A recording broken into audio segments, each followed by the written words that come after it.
Bonsoir à tous. Installez-vous bien, parce que ce soir on part ensemble à Sacramento, en Californie. Une ville ensoleillée, où l'amour, le feu et les secrets ont dansé une valse aussi belle que dangereuse. Au départ, c'était presque un conte de fées. Lui, un pompier, pas n'importe lequel. Un héros, un homme respecté, admiré, le genre qu'on imagine sauver des vies sous les flammes. Elle, de son côté, une jeune femme magnifique, ambitieuse, prête à tout pour tracer sa route vers le succès. Mais voilà, derrière les apparences parfaites, il y avait une fissure, une faille. Et un jour, elle a mis la main sur un secret, quelque chose qu'elle n'était pas censée découvrir. Et là, tout a basculé. L'homme protecteur s'est transformé, contrôlant, possessif, étouffant, jusqu'à ce que la tension atteigne un point de non-retour. Et vous savez quoi ? Ce qui va suivre est encore plus déroutant que ce que vous imaginez. Avant d'aller plus loin, prenez une seconde. Abonnez-vous, likez si ce n'est pas déjà fait, et surtout, partagez cette vidéo. Parce que ce qui s'est passé ensuite mérite d'être entendu. Allez, on y va. Sarah Douglas a vu le jour en 1987, dans une maison pleine de vie et de bruit. Une famille nombreuse, installée à Sacramento. Elle était l'une des 6 enfants. Et contrairement à ce qu'on pourrait croire, ça ne criait pas dans tous les sens, non. Chez les Douglas, c'était doux, chaleureux, presque une pub pour le bonheur familial. Petite, Sarah rayonnait. Une gamine vive, sociable, attachante. Celle qui faisait craquer les grands-parents et que les voisins adoraient. Mais vous savez, parfois il suffit d'un virage mal négocié pour que le décor change complètement. L'adolescence, chez elle, a été ce virage-là, brutal. Elle a commencé à traîner avec un groupe de jeunes, pas vraiment recommandables, des ados cabossés par la vie, qui noyaient l'ennui dans les soirées, l'alcool et les mauvaises décisions. Et Sarah, elle a plongé, lentement, mais sûrement. L'école, elle l'a laissée derrière. Ce qui comptait, désormais, c'était les plaisirs faciles et l'évasion. À 19 ans, elle a connu son premier vrai amour, un certain Nicolas, et au début, comme souvent, tout semblait simple. Mais l'année suivante, en 2007, alors qu'elle soufflait ses 20 bougies, elle est tombée enceinte, sauf que le conte de fées ne tenait déjà plus qu'à un fil. Les disputes se sont enchaînées, pour tout, pour rien. L'arrivée du bébé n'a pas recollé les morceaux. Au contraire, leur relation, déjà fragile, s'est fissurée un peu plus à chaque cri. Et très vite, ils ont lâché prise. Nicolas a fait ses valises. Direction Santa Rosa, à 150 km de là. Pendant que Nicolas refaisait sa vie à Santa Rosa, aux côtés d'une autre femme, il n'a pas pour autant tourné le dos à son fils. Non, il est resté présent. Lui et Sarah ont continué à partager la garde, comme ils pouvaient. Comme 2 adultes brisés qui essaient, malgré tout, de faire ce qu'il faut pour un enfant qui n'a rien demandé. Mais pour Sarah, la pente était raide, très raide. Elle s'est retrouvée seule, mère à seulement 20 ans, un nourrisson dans les bras, aucun diplôme, pas de travail, et 0 stabilité. Une jeunesse envolée trop vite et un avenir suspendu à un fil. Ses parents, toujours là, mais débordés, encore en train d'élever les plus petits de la fratrie. Sa mère, sa sœur, elle faisait ce qu'elle pouvait pour la soutenir, mais à la maison, les ressources étaient limitées. L'argent, lui, ne tombait pas du ciel, et chaque jour devenait un peu plus difficile que le précédent. Alors Sarah a dû faire un choix, un de ceux qu'on ne prend pas par envie, mais par nécessité. Il lui fallait de l'argent, rapidement, et c'est là qu'une idée a germé, radicale, risquée, mais efficace. Elle s'est inscrite sur un site d'escorte. Ce qu'elle y a vu, une rémunération séduisante, des horaires souples et une opportunité. Et avec son charme, son sourire éclatant, son regard qui ne laissait personne indifférent, Sarah a très vite trouvé sa place dans ce milieu. L'argent a commencé à rentrer, mais elle ne savait pas encore ce que ce monde-là lui réservait. Parce que derrière les paillettes se cachait une toute autre réalité, plus sombre, plus dangereuse et plus vicieuse que tout ce qu'elle avait connu jusque-là. Après quelques années passées dans le monde de l'escorte, Sarah a rencontré un homme qui, à ses yeux, semblait incarner l'idéal. Sarah ne voulait pas grand-chose, pas la lune, pas la gloire, juste un peu de stabilité, un peu de sécurité, quelqu'un sur qui poser enfin sa tête sans craindre que tout s'effondre, et elle pensait avoir trouvé ça, en lui, en Orville Fleming. Elle s'est mise à rêver, mais pas à moitié. Elle voulait quitter ce monde de rendez-vous tarifés, offrir à son fils une figure paternelle solide, tirer un trait sur le passé, et pourquoi pas, construire enfin cette vie normale que tout le monde semblait avoir, sauf elle. Sarah y a cru, dure comme fer. Elle s'est raccrochée à ce rêve comme à une bouée, à tel point qu'elle en a oublié un petit détail, un tout petit détail, le danger. Orville Fleming, né en 1958 en Californie.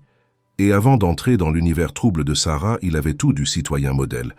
Mari fidèle, père de famille, pompier respecté, l'archétype du mec droit, solide, celui qu'on salue dans la rue, celui qu'on invite au barbecue du voisinage. Pendant plus de 30 ans, Orville a bâti sa carrière avec méthode, un parcours sans tache, presque trop parfait. Il avait commencé comme pompier, puis il était monté en grade. Année après année, il avait gagné le respect de ses pairs jusqu'à devenir capitaine. Puis en 2012, chef de bataillon. Une belle réussite. Il formait aussi les futurs recrues à l'Académie des pompiers. Et entre ses cours, ses responsabilités et son poste stratégique, il touchait dans les 130 000 $ par an. Une vie confortable, tranquille, indépendante, sans stress financier. Et côté perso, 30 ans de mariage, une femme discrète, des enfants déjà grands, le cliché de la famille américaine bien rangée, celle qu'on ne regarde même plus, tant elle semble sans histoire. Mais vous le savez, dans ce genre d'histoire, ce qu'on voit n'est qu'une façade. Derrière son uniforme, ses décorations, ses belles paroles, Orville menait une double vie, une vie que peu auraient soupçonnée. Une partie de son salaire ne finançait pas que les factures ou les projets de retraite. Non, il dépensait des sommes importantes pour ses rendez-vous avec des escortes. La routine conjugale, elle l'avait épuisé. Orville cherchait autre chose, du neuf, du vif, du jeune. Et il le trouvait, sur des sites, des plateformes discrètes, des coins d'Internet où personne ne vient poser de questions. Et c'est comme ça qu'il a rencontré Sarah. Elle avait 24 ans, lui 54, 30 ans d'écart, un fossé. Et pourtant, le jour du premier rendez-vous, il a payé. 300 $ de l'heure, classique. Mais à peine avait-il franchi la porte qu'il a été hypnotisé. Sarah avait ce quelque chose, ce mélange de douceur et de force. Et Orville, il est tombé sous le charme. Un rendez-vous, puis 2, puis 10. Il est revenu encore, encore et encore. Ce qu'il a ressenti, une impression grisante, comme une seconde jeunesse. Avec Orville, Sarah a commencé à se livrer. Vraiment. Elle lui parlait de sa vie, de ses galères, de ses fins de mois qui faisaient mal, de la solitude qui pesait tous les jours.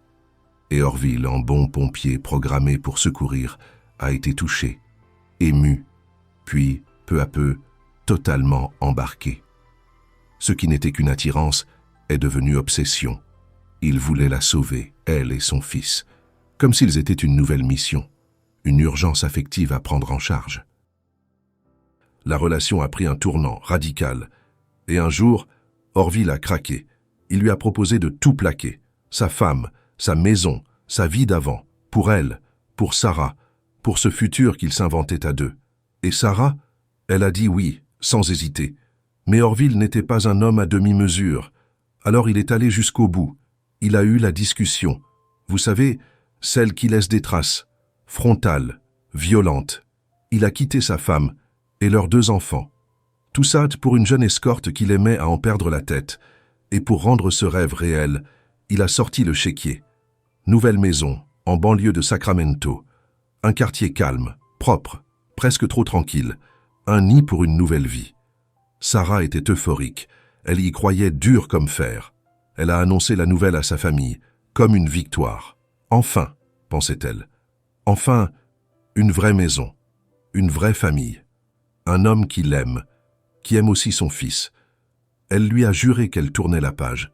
Plus de sites, plus de rendez-vous, plus de double vie. L'escorte, c'était fini, enterré. Mais dans l'ombre de ce joli conte moderne, certains restaient prudents. La famille de Sarah, notamment. Ce bonheur-là, ils voulaient y croire. Mais un détail les dérangeait. Un détail qu'on ne peut pas balayer d'un revers de la main. Orville avait 30 ans de plus. Il aurait pu être son père. Et ça, forcément, ça coinçait un peu.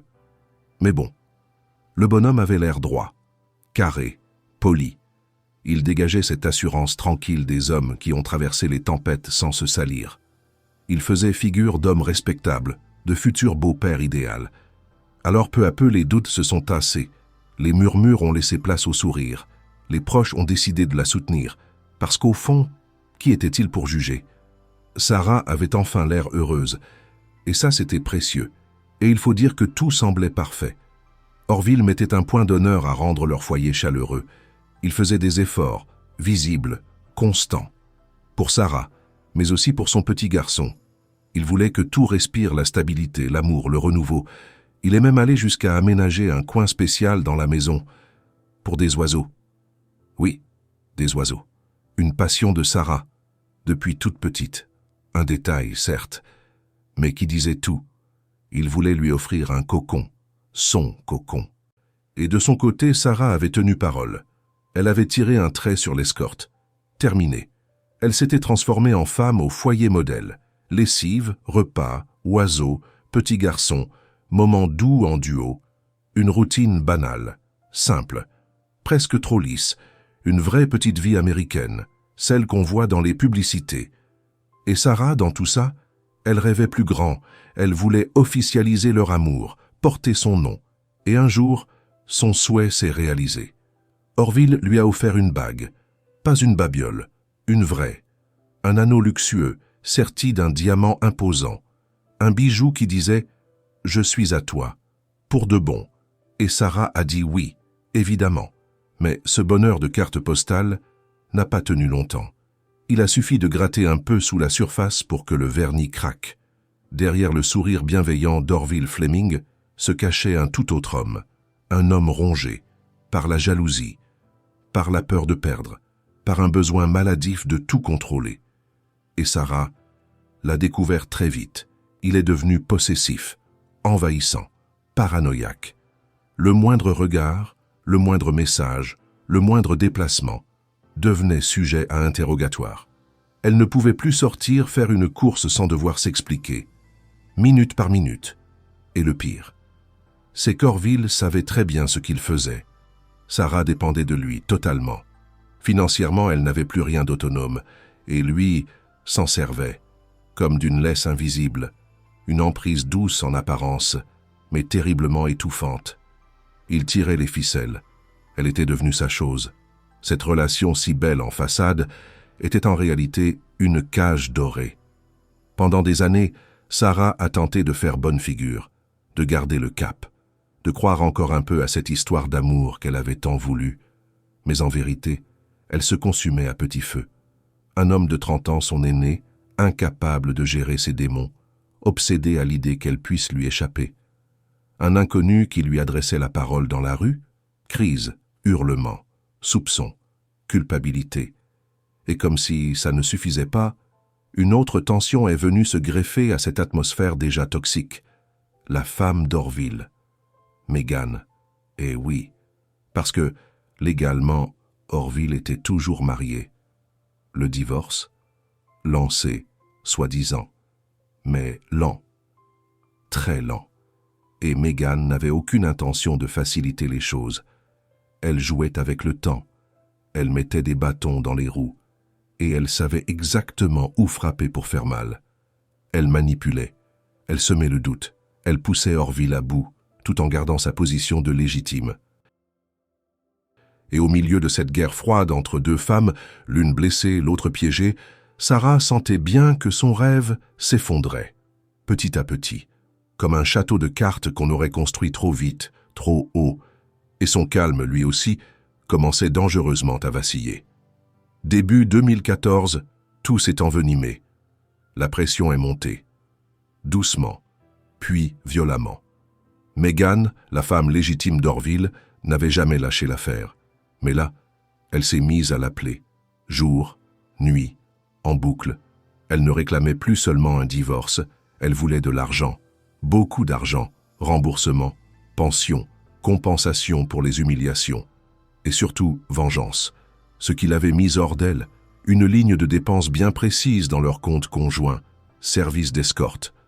Megan avait mis le nez dedans, et elle avait tout découvert, les montants, les rendez-vous, les noms. Et elle avait compris enfin où était passé l'argent du ménage, et elle comptait bien lui faire rendre chaque centime, jusqu'au dernier. Les appels se sont transformés en menaces, les menaces en pression, et Orville, pris entre deux feux, déversait tout ça sur Sarah. Elle encaissait, encore et encore, jusqu'à en pleurer, jusqu'à ne plus reconnaître la relation qu'elle avait voulue. Ce n'était plus que tension, reproches, silence lourd. Orville n'était plus l'homme qu'elle avait aimé, s'il ne l'avait jamais été. Alors elle a commencé à fuir, à s'échapper quelques heures, quelques jours, chez sa mère et sa sœur. Là, au moins, elle pouvait respirer. Et puis un jour, pendant une conversation simple, posée, elle a craqué. Les mots sont sortis tout seuls. Elle voulait rompre. C'était décidé. Elle en avait marre. Elle voulait tout arrêter. Tirer un trait sur cette relation étouffante, sur cette maison trop calme, trop vide, trop surveillée. Elle regrettait, amèrement, d'avoir tout quitté, d'avoir détruit une famille, la sienne. Pourquoi? Pour une cage dorée devenue prison. Mais ce que Sarah ne savait pas, c'est que cette décision, cette simple phrase, allait tout faire basculer, et que ce basculement allait être définitif. Nous sommes le mercredi 30 avril 2014, une journée comme une autre, en apparence. Sarah avait confié son fils à Nicolas, son ex, pour quelques jours, histoire de souffler, de prendre du recul. Elle a ensuite rejoint sa mère et sa sœur. Une petite soirée entre femmes. Casino, détente, rire. Une pause bien méritée. Elles ont profité jusqu'à 23 heures. Pendant ce temps-là, Orville appelait. Encore, et encore, et encore. Il envoyait des messages, des appels manqués, des notifications en cascade. Mais Sarah ne répondait pas. Orville n'avait pas du tout apprécié que Sarah désobéisse à ses ordres. Elle était sortie s'amuser, malgré son interdiction. Et maintenant, elle ignorait ses appels. Il bouillonnait. Vers minuit, sa sœur Stéphanie l'a déposée devant la maison qu'elle partageait avec Orville. Elles se sont dites au revoir, sans se douter de ce qui allait suivre. Dès qu'elle a franchi le seuil, Sarah a été frappée par une odeur intense de gaz. Elle est allée droit vers la cuisine. Et là, elle a vu, l'une des plaques de cuisson était grande ouverte. Le gaz s'échappait, sans flamme. Sarah a immédiatement appelé sa sœur. Elle lui a dit qu'Orville avait laissé le gaz allumé. Elle pensait qu'il avait voulu empoisonner ses oiseaux. Mais à ce moment-là, Sarah a poussé un cri de panique. Orville venait d'apparaître, brusquement, sans prévenir. La conversation s'est interrompue net. Il n'y a plus eu que des cris, des bruits étouffés. Stéphanie, de l'autre côté du fil, a entendu cette agitation, mais elle a cru à une simple dispute, encore une scène de ménage. Alors, elle a éteint son téléphone et elle est allée se coucher. Le lendemain matin, elle a tenté de rappeler sa sœur pour savoir ce qu'il s'était passé, mais Sarah n'a pas répondu. Pas un mot, pas un appel, pas un message. Et ça, ce n'était pas dans ses habitudes. Sarah répondait toujours. Elle n'éteignait jamais son téléphone. L'angoisse a commencé à s'installer. Vers 8 heures du matin, Stéphanie s'est rendue chez Sarah avec leur tante, inquiète du silence inhabituel. Elles ont sonné longtemps, frappé à la porte, mais personne n'a répondu. Alors qu'elles s'apprêtaient à repartir, leur tante a tenté de forcer un peu la poignée. Et à leur grande surprise, la porte s'est ouverte toute seule. Immédiatement, leur inquiétude s'est accentuée. Chez Orville, ça n'arrivait jamais. Il verrouillait toujours. Mais malgré cette anormalité, elles ont décidé d'entrer. À l'intérieur, dans le salon, un désordre étrange régnait. Des meubles déplacés, des objets éparpillés, une atmosphère pesante. Les deux femmes ont avancé prudemment, appelant Sarah tout en se dirigeant vers la chambre. C'est à ce moment précis qu'un voisin d'Orville a entendu des cris. En regardant par la fenêtre, il a vu deux femmes sortir précipitamment de la maison. Elles hurlaient, paniquées, complètement bouleversées. Lorsqu'il leur a demandé ce qui se passait, elles ont répondu d'une voix tremblante. Il y avait un corps à l'intérieur. Le voisin a aussitôt composé le 911 et a alerté les secours. Peu avant 9 heures, les premières patrouilles sont arrivées sur place. Il a fallu plusieurs agents pour calmer les 2 témoins en état de choc et réussir à recueillir leurs déclarations. Pendant ce temps, d'autres policiers ont pénétré dans la maison. En avançant vers la chambre, ils ont remarqué des traces évidentes de lutte. Et à l'intérieur de la pièce, une jeune femme gisait au sol, face contre terre. Elle ne bougeait pas, aucun signe de vie. Sur le corps de la jeune femme, les policiers ont découvert des blessures à l'arme blanche. Plusieurs entailles marquaient sa peau, notamment au niveau du cou. Autour de sa gorge, un simple drap housse avait été noué, comme une corde. Le lit et les murs étaient éclaboussés de sang. Une scène de violence extrême. Dans la salle de bain, ils ont retrouvé une serviette ensanglantée, jetée à la va-vite dans le tambour de la machine à laver. Toutes les fenêtres de la maison avaient été soigneusement verrouillées de l'intérieur, et dans cette maison, il n'y avait plus que le corps de Sarah, personne d'autre. Les enquêteurs ont immédiatement bouclé les lieux. L'enquête criminelle venait officiellement de commencer. Des techniciens de la police scientifique sont arrivés pour collecter les preuves. Le corps, lui, a été transféré à la morgue pour autopsie. Les témoins, en état de choc, ont confirmé l'identité de la victime, Sarah Douglas. Elle n'avait que 26 ans. Le rapport médico-légal a révélé l'horreur. Au moins 14 coups de couteau ou de lame, probablement portés avec un couteau de cuisine. Mais ce n'est pas ça qui l'a tuée. La véritable cause du décès, l'étranglement. Autour de son cou, les marques étaient nettes, profondes, implacables. Le médecin légiste a aussi relevé de nombreux hématomes, des traces de coups sur tout le corps, ainsi que des signes évidents de lutte. Sarah s'était défendue, jusqu'au bout, de toutes ses forces. Des analyses de sang ont également été pratiquées. Elles ont confirmé que la jeune femme n'avait consommé ni alcool ni drogue. Elle était sobre, lucide et parfaitement consciente de ce qui lui arrivait. La tante et la sœur de Sarah ont raconté aux enquêteurs que la victime avait autrefois travaillé dans un service d'escorte, mais qu'elle avait tout arrêté après sa rencontre avec Orville. Malgré leur différence d'âge, Sarah avait cru en lui. Elle pensait qu'il était un homme bien, capable de lui offrir une vie stable et sécurisée. Mais ces derniers mois, leur relation s'était détériorée. Le climat était devenu pesant, tendu, et Sarah avait pris la décision de le quitter. Elle avait aussi découvert certains secrets sur Orville. Sa sœur a également révélé tout ce qu'elle avait entendu la veille au soir, lors de cet appel téléphonique brutalement interrompu. Les faits semblaient pointer vers une dispute qui avait dégénéré, un drame de jalousie, un accès de rage. Et très vite, une hypothèse s'est imposée. Orville Fleming, dans un moment de fureur incontrôlée, aurait tué sa compagne. Il est immédiatement devenu le principal suspect dans ce meurtre atroce. Un mandat d'arrêt a été délivré à son nom. Mais malgré tous les moyens déployés, Orville avait disparu, introuvable.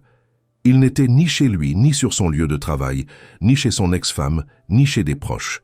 Le chef des pompiers s'était littéralement volatilisé. Face à cette fuite organisée, la police n'a pas eu le choix. Elle a lancé un avis de recherche dans tout l'État. Dès le lendemain des recherches, la police a retrouvé le véhicule de service qu'Orville utilisait. Il avait été abandonné non loin de la maison, mais aucun signe du fugitif. Aucune trace permettant de deviner la direction qu'il avait prise. Les enquêteurs ont collecté toutes les informations possibles sur le chef des pompiers. Des avis de recherche pour individus dangereux ont été affichés partout. Selon la base de données, Fleming possédait 2 armes à feu enregistrées à son nom. Mais aucune d'elles n'a été retrouvée, ni dans sa voiture, ni sur la scène de crime. Les forces de l'ordre ont supposé qu'il les avait emportées avec lui. Il pouvait donc être armé et potentiellement prêt à résister à son arrestation. Les autorités ont alors lancé une alerte publique. Chaque citoyen devait être vigilant, signaler toute personne suspecte, mais surtout éviter toute confrontation avec lui. Car Orville Fleming était désormais considéré comme armé et extrêmement dangereux. La traque a duré plus de 2 jours. 2 jours de tension, d'inquiétude, d'incertitude. Pendant ce temps, près de la maison où vivait Sarah, ses proches, ses amis et ses voisins se sont rassemblés. Ils sont venus lui rendre hommage, lui dire adieu. Tous attendaient fébrilement des nouvelles. Ils suivaient les moindres informations de la police. Car ce crime, ce féminicide brutal, avait choqué toute la communauté. Les médias se sont emparés de l'affaire, relayant en continu les avancées de l'enquête et de l'opération de recherche. La médiatisation de l'affaire aurait pu aider à localiser plus rapidement le suspect. Mais elle a aussi nourri rumeurs, fausses pistes et surtout une pression énorme sur les proches de la victime. De leur côté, les collègues d'Orville ont été profondément choqués par cette histoire. Pour eux, il avait toujours été un homme chaleureux, souriant, un professionnel compétent, doté d'une réputation irréprochable, un homme d'honneur, respecté de tous, qui avait prouvé à maintes reprises sa loyauté et son courage dans l'exercice de ses fonctions. Mais les faits étaient là. Il avait disparu juste après la mort de sa jeune compagne, et tout désignait sa culpabilité. 5 jours ouvrables après le drame, Orville Fleming a été officiellement démis de ses fonctions de chef du service des pompiers. Il n'était jamais retourné travailler. Aucune explication, aucun message. Rien. Dans les circonstances actuelles, ce licenciement n'était qu'une formalité administrative. Une signature de plus dans une affaire qui, elle, était tout sauf ordinaire. Pendant ce temps, l'opération de recherche a été étendue. Les autorités ont commencé à explorer les zones les plus reculées de la Californie. On savait qu'Orville aimait la nature. Il était passionné de randonnée, un campeur expérimenté, habitué aux terrains difficiles. Il avait participé à de nombreuses expéditions dans des régions hostiles, isolées. Et il avait toujours fait preuve d'une grande endurance, d'une force remarquable et d'un instinct de survie impressionnant. Pour un homme de son âge, il était exceptionnellement bien entraîné. Les enquêteurs redoutaient qu'il se soit caché au fin fond d'une région montagneuse, dans un coin sauvage, attendant simplement qu'on l'oublie. C'est pourquoi ils ont élargi le périmètre de recherche, car le meurtrier présumé de Sarah Douglas pouvait survivre très longtemps, et n'importe où. Malgré tout le tapage médiatique autour de l'affaire, la tension n'a cessé de monter. Et à ce moment-là, Megan, l'épouse légale d'Orville Fleming, dont le divorce n'avait jamais été finalisé, a décidé de jeter de l'huile sur le feu. Elle a déclaré publiquement que son mari, ainsi que d'autres membres de l'unité des pompiers de Californie, faisaient régulièrement venir des escort girls à la caserne pour s'amuser. Selon ses dires, elle avait vu à plusieurs reprises des vidéos montrant des femmes en tenue légère dans les camions de pompiers, en train de s'amuser avec les agents directement sur leur lieu de travail, et parmi ces femmes, elle a affirmé avoir reconnu Sarah à 2 ou 3 reprises. Lorsque la police a reçu cette information, elle s'est rendue à la caserne pour interroger les pompiers et vérifier les faits. Mais aucune preuve n'a été retrouvée sur place. Pas de vidéo, pas de photos, rien. Quant à Megan, elle n'a pas pu fournir ses enregistrements non plus. Ces déclarations, aussi sulfureuses soient-elles, sont donc restées des rumeurs, ni prouvées, ni totalement réfutées. Mais Megan, Megan n'en est pas restée là. Elle a pris une grande inspiration et elle a vidé son sac. Elle a dressé un portrait au vitriol de son ex-mari, Orville. D'après elle, cet homme, en apparence respectable, aurait englouti des sommes colossales dans une obsession pour les escort girls, et pas n'importe lesquelles. Non. Il fréquentait aussi des escortes transgenres, un détail que Megan disait avoir toujours su, mais qu'elle n'avait jamais eu le courage, ou peut-être l'audace, de lui balancer en pleine figure. Et c'est là qu'elle a lâché une petite bombe. Selon elle, Sarah aurait découvert ce secret, et elle aurait menacé Orville de tout révéler, de faire voler en éclats sa façade bien polie, et Megan en était convaincue. En connaissant Orville, il aurait été capable de tout, absolument tout. Elle a aussi parlé de la fameuse bague qu'Orville avait offerte à Sarah. Une belle pierre? Non. Une supercherie selon Megan, du toc, du faux. Un diamant de pacotille. Et ce n'est pas tout. Megan a affirmé que Sarah l'avait harcelée. Appel en rafale, messages menaçants, injonction à disparaître de la vie du couple. Une pression constante, qu'elle disait insupportable. À tel point qu'elle avait saisi la justice, demandant une ordonnance restrictive contre la maîtresse. Mais voilà le hic, aucune preuve. Rien. Nada. Pas un enregistrement, pas un texto. Juste sa parole. Tout laissait penser que cette histoire avait été montée de toutes pièces pour noircir un peu plus le tableau, pour salir Sarah et se venger.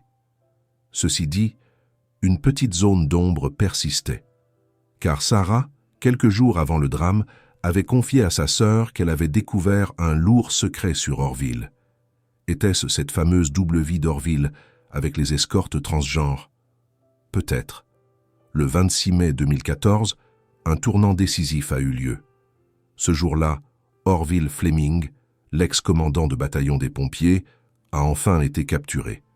C'est à un arrêt de bus situé non loin de l'endroit où avait été retrouvé son véhicule de service qu'il a été repéré. L'enquête a permis de confirmer qu'il s'était caché dans une zone boisée pendant toute cette période. Il survivait en pleine nature. Mais lorsqu'il a tenté de sortir de sa cachette pour rejoindre la ville et acheter de quoi manger, quelqu'un l'a reconnu. Et ce, malgré ses efforts pour modifier son apparence, il avait rasé sa moustache et tenté de se déguiser. Les policiers l'ont interpellé sans résistance. Il n'était pas armé. Il s'est rendu calmement. Mais une fois en garde à vue, son état mental a nécessité une attention particulière. Orville a tenté de mettre fin à ses jours. Les agents présents ont noté que l'homme qu'ils avaient sous les yeux n'avait rien du tueur froid et méthodique qu'ils s'étaient imaginé. Lors du procès, un élément a particulièrement attiré l'attention, le passé de Sarah. Pendant plusieurs années, elle avait travaillé dans un service d'escorte, et cette réalité, bien qu'elle n'ait rien à voir avec le crime lui-même, a été lourdement soulignée à l'audience. Le 31 mai 2014, Orville Fleming, l'ancien chef des pompiers, a comparu pour la première fois devant le tribunal. Mais cette fois, il n'était plus en uniforme. Il portait une combinaison orange de détenu. Face au juge, il a déclaré ne pas pouvoir s'offrir un avocat. Et surtout, il n'a pas reconnu les faits. Il a refusé d'admettre sa culpabilité. 10 jours plus tard, un nouveau rebondissement est survenu. La police autoroutière de la ville a ouvert une enquête parallèle. Cette fois, il s'agissait de vérifier l'éventuelle implication d'autres membres de la caserne dans des comportements inappropriés. L'enquête faisait suite aux accusations portées par Megan, l'épouse d'Orville. Cette nouvelle procédure a provoqué la colère du mari de Megan, qui voyait son ancienne vie s'effondrer totalement. En octobre 2014, après plus de 4 mois d'audience, Orville a de nouveau comparu. Et là, il a officiellement plaidé non coupable, un geste qui a profondément indigné la famille de Sarah. Le plus choquant, il a ponctué sa déclaration d'un clin d'œil à son avocat commis d'office. Le ministère public, lui, a raconté une toute autre histoire, celle d'une relation toxique, d'un homme jaloux, possessif, autoritaire. Selon les procureurs, Orville cherchait à exercer un contrôle total sur sa compagne. Il lui avait interdit de travailler, lui avait retiré son compte bancaire personnel, confisqué son téléphone portable. Il ne la laissait même plus utiliser sa propre voiture.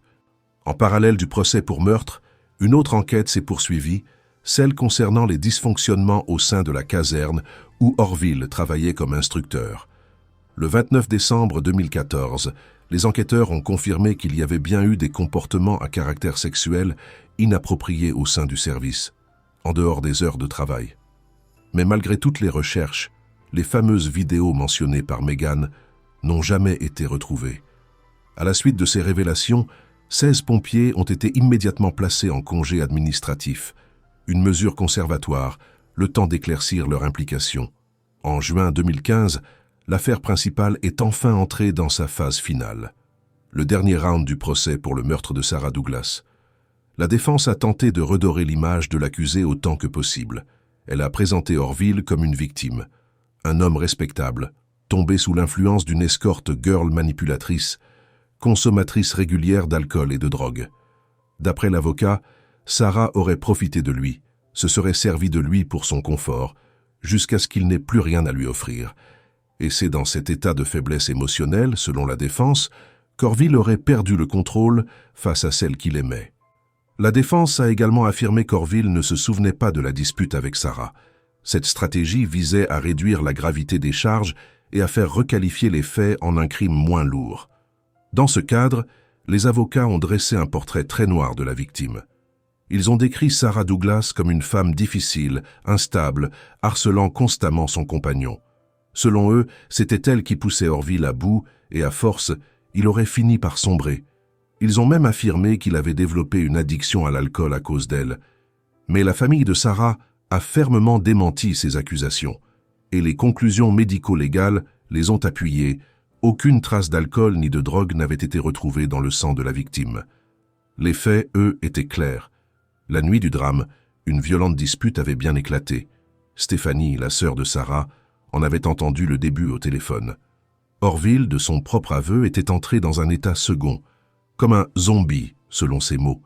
Il était allé dans la cuisine, avait saisi un couteau, puis était retourné dans la chambre. Il avait alors porté plusieurs coups à Sarah, comme s'il regardait la scène de l'extérieur, incapable de se contrôler. Ensuite, il l'avait étranglée, jusqu'à ce qu'elle ne bouge plus, jusqu'à ce qu'elle cesse de respirer. Même au procès, Orville a continué à prétendre qu'il ne se souvenait que par fragments, des bribes floues, des images sans chronologie. Il a tenté d'émouvoir les jurés, il a exprimé des regrets, il a déclaré avoir tenté de se suicider à 3 reprises pendant sa cavale. Mais l'accusation, elle, ne s'est pas laissée attendrir. Le ministère public a démontré les incohérences entre ses premières dépositions aux enquêteurs et ses déclarations devant la cour. Cette contradiction a fortement ébranlé sa crédibilité, et elle a surtout permis au procureur de formuler une demande que le tribunal reconnaisse Orville Fleming coupable de meurtre au premier degré. Le 24 juin 2015, seulement 2 jours après les plaidoiries finales, et à 2 jours de son propre anniversaire, Orville Fleming a été reconnu coupable de meurtre au second degré. Le verdict est tombé, prison à perpétuité. Ainsi s'est refermée l'histoire d'un pompier autrefois dévoué à son métier, un officier respecté qui avait formé des dizaines de recrues, des hommes qui sauvent encore des vies aujourd'hui. Mais pour la famille de Sarah, le cauchemar ne s'est pas arrêté là. Quelques mois seulement après le meurtre, son frère le Rouet, avec qui elle était extrêmement proche, s'est donné la mort. Il n'a pas supporté la perte de sa sœur, et encore moins les conditions atroces dans lesquelles elle avait été arrachée à la vie. Pour leurs proches, la douleur reste vive. Mais malgré tout, ils se sont dit soulagés du verdict. Ils espèrent sincèrement qu'Orville Fleming ne reverra jamais la liberté. Si cette histoire vous a interpellé, partagez vos impressions en commentaire. Aimez la vidéo si vous l'avez trouvée intéressante. Et surtout, activez la cloche pour ne rater aucun contenu. À très vite sur Mystérieuse Affaire Criminelle.